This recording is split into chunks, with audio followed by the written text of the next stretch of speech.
This video is all about the next big chapter in the refit of Flying Coney.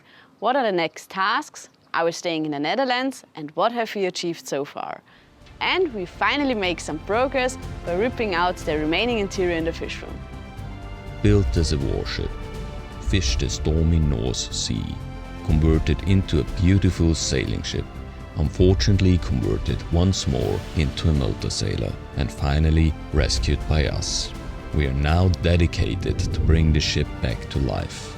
We have to restore the hull, build an entirely new interior, and eventually convert her back into a sailing ship. And then we can finally sail the ocean together with you. So welcome aboard Flying Coney. Hello, it's so good to see you again. I'm Barbara, and together with Daniel I restore the historic steel ship Flying Coney. We just completed a very extensive shipyard's time. However, after the shipyard time is always before the next shipyard's time. But before we talk in detail about what's coming up next, I want to thank the lads from the Hückmann shipyard for rescuing Flying Coney. In hundreds of work-intensive hours they repaired the hull so that it's now safe for sailing again.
We are very satisfied with the shipyard on Urk.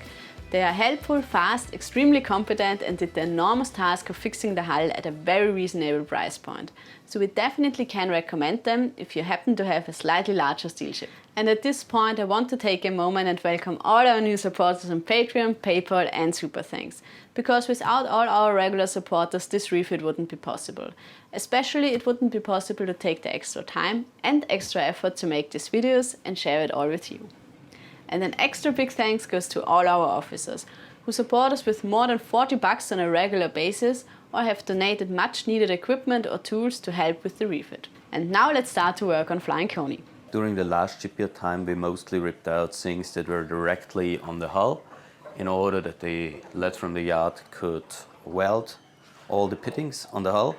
So one of the last remaining steps now, before we can go in the next shipyard, is to rip out all the rest of the interior that's left, like a little bit of the cabin sole here, a little bit to the galley over there, and of course the ceiling. That will be fun to take off, dusty again. So let's do it.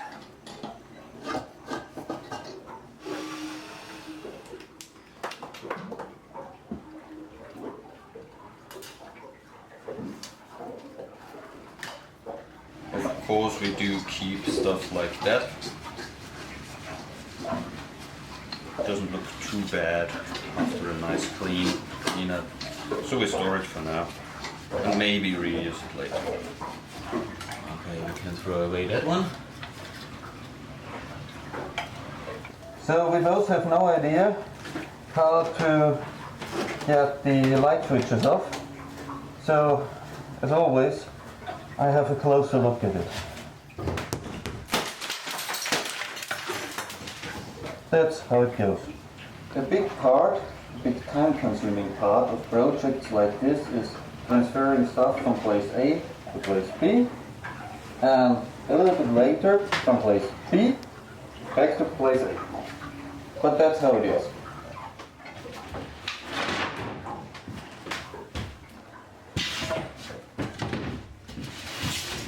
Next step is to demount the cables.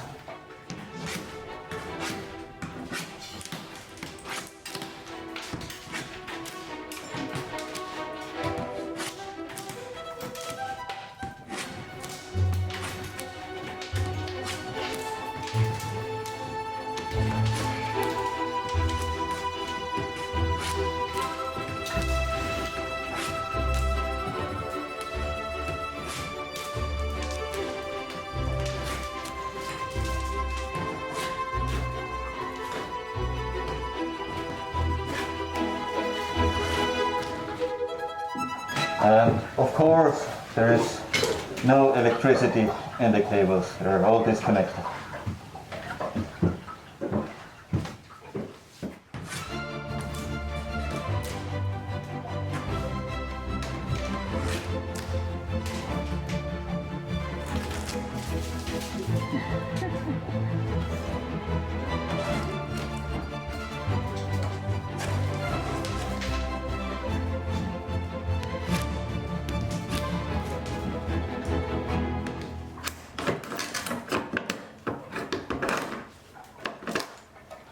I guess we found a new way to disconnect the light switches. Multi-tool 1. In all our enthusiasm to finally make some progress, we also disconnected our nav light permanently. That's not so good. After the shipyard time is before the shipyard time. So what's coming up next? We decided to leave the Netherlands, mainly because of 3 reasons. First of all, housing here is very expensive. That's the reason why we had to live aboard during the whole shipyard time. And we definitely don't want to do it again. Then it is very difficult to get medical help here. And while working on a ship with big tools, on high ladders and with all kinds of hazardous materials, you can bet that eventually you have to see a doctor. And finally, because of the nice, lovely weather that drains the last bit of life energy out of you and makes it really tricky to work on a boat. Because it's either windy or rainy, or if you're really lucky, both. So that's how a typical Dutch summer day looks like.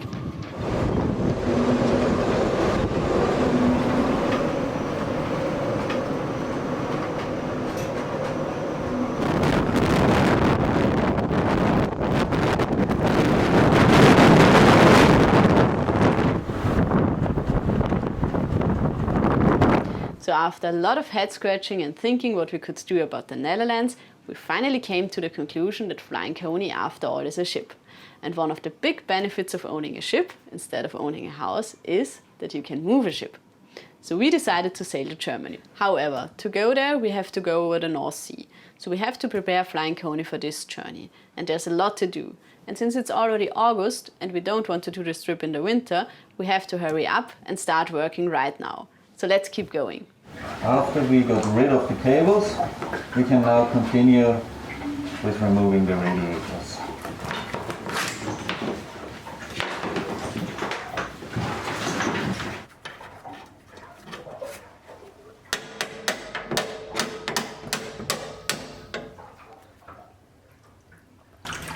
Makes up for a great salad dressing.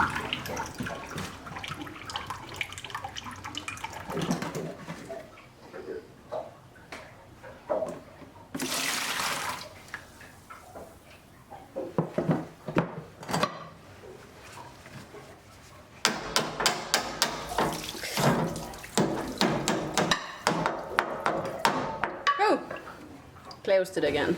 There is still a little bit of cooling fluid in the radiators, so we have to drain the radiators first before we can remove the radiators and the pipes. Again, there is a second radiator, so we have to drain that one as well. Okay, let's continue working.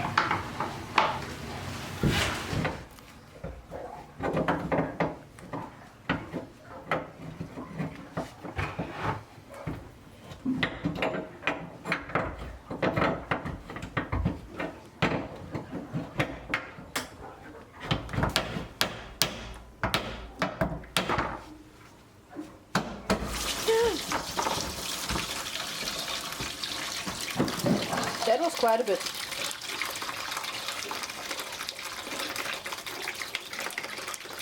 Do you need another one?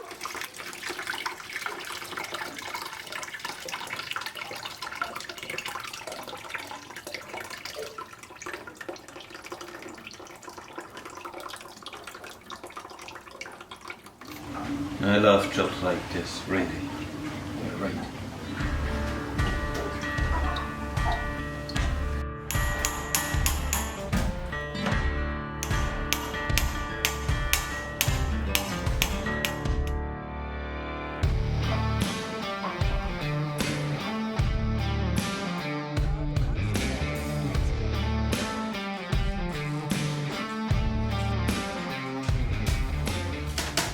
So the problem is that we want to film how to take off the pipes and the hanging pipes putting strain on the nut here. So I have to find a way how to hold it myself while Barbara is filming it. And I'm afraid that's not working out. Okay, I mean we could set up the camera.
There are three main tasks we have to tackle before we can head over to Germany.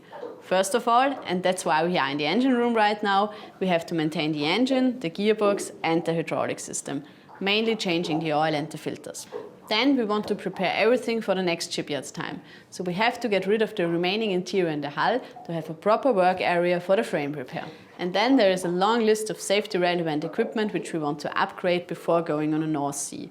Starting with buying a life raft and an emergency bilge pump, but also smaller projects like checking and repairing our nav lights. For all the upcoming tasks we still need tools and a lot of equipment. So we made an Amazon wish list. And if you want to support us, we would very much appreciate it if you donate much needed tools and equipment for Flying Coney. I put the link to the list in the description. And now let's continue with the demolition in the fish room. What are you doing? What? What are you doing? I'm starting to demolish the galley. Oh.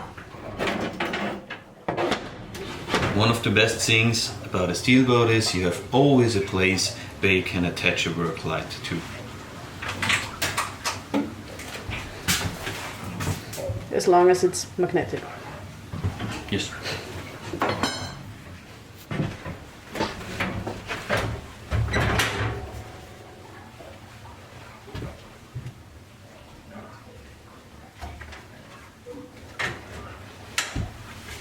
Do you want to open it? Yes. You have to put your finger in this slot and pull because the handle is missing. Yeah. Or use the motor tool. I guess it's still attached, it's the gas pipes. I guess this is it.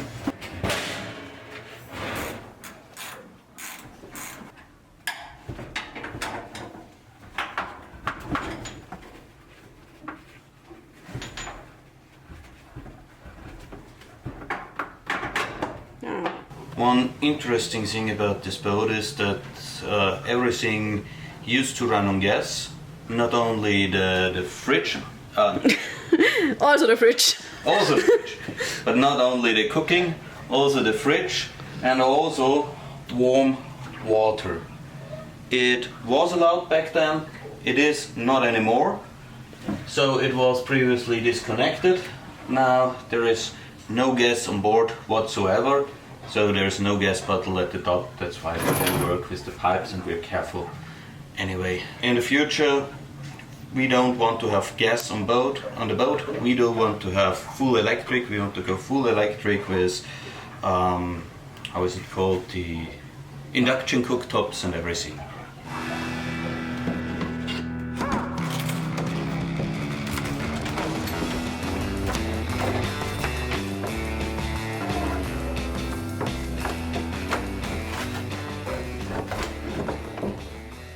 Always when we do destruction work like that, people recommend the Sawzall. So we made an Amazon wish list. But honestly, I do prefer working with the multi-tool part 1 which is the crowbar.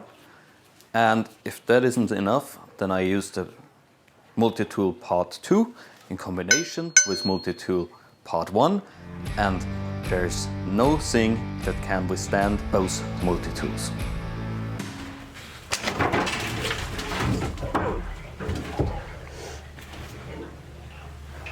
That's why I prefer the multi-tool. Let's see how much water is coming out.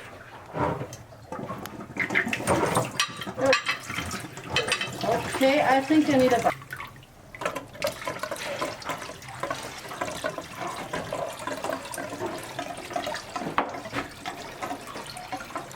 I think the whole boiler is still filled with water. And it's sucking in air on this side. You can hear it.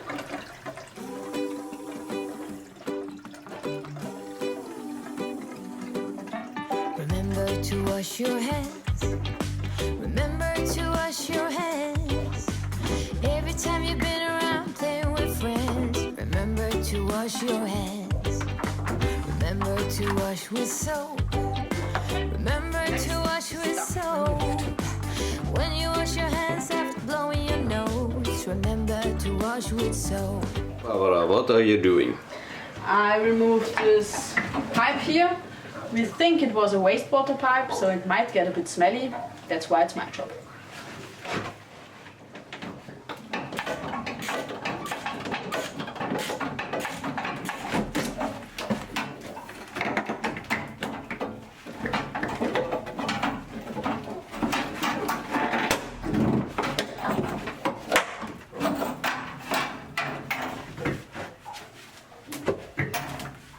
Remember to wash with soap.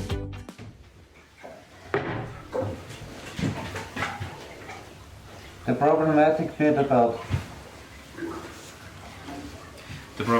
bit about destroying stuff like this here is that a great place to store stuff like multi-tool part 1 or the drilling machine. So step by step we're removing every countertop where we can store stuff, but that's okay. So next step is to get rid of the countertop here. Let's have a look.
What was that?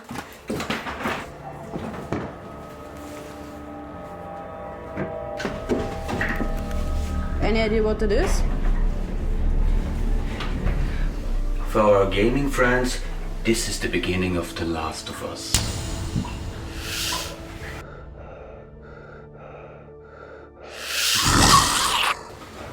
Coming up next, this wall.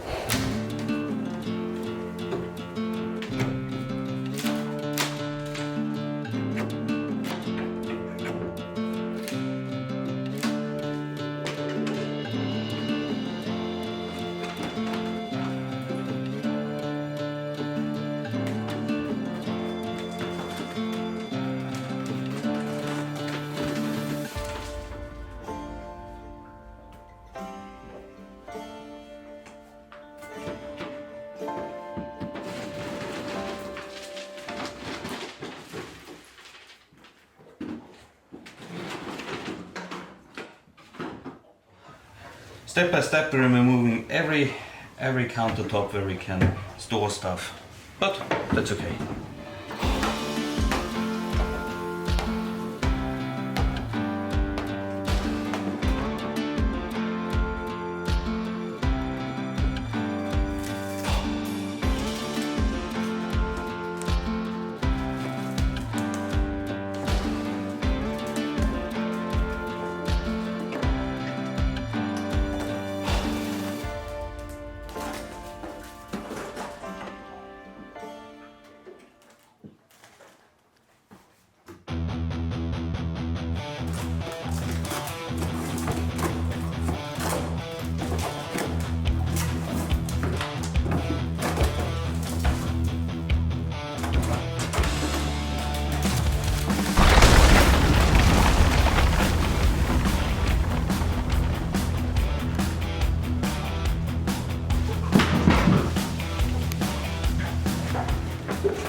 So here's the wooden deck. Doesn't look too bad.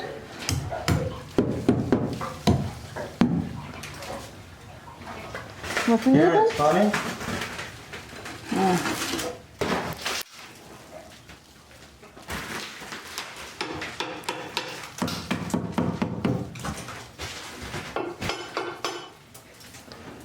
Could be worse.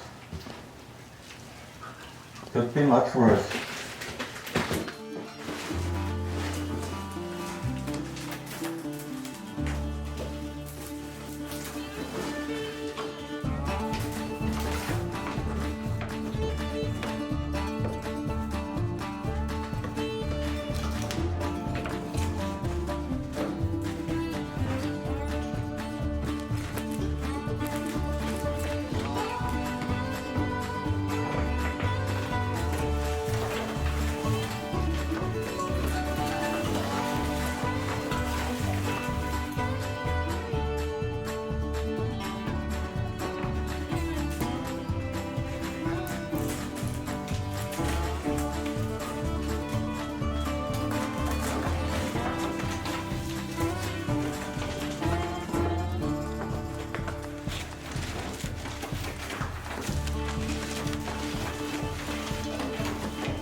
So what do you think?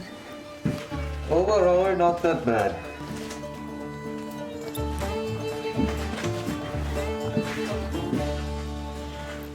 but it's quite a mess. It's quite a mess, yes. And that's all we have time for today. Well, actually it's all we did this week. But for us it was a big step. We finally made progress again on Flying Coney, and overall she looks pretty good. After we removed the ceiling, we had a closer look at the deck beams. And overall they look fine. And that was a big relief, because even though we have to renew the deck, we still want to reuse the deck beams. However, every time we work on Flying Coney, we realize how big she is. The plan was to have a completely empty fish room by the end of this week. But even though we made a lot of progress, there still is a lot left. So I guess it will take us at least 2 more days to strip the interior completely. And that means more destruction fun for you next week. Thank you so much for watching, and see you next time.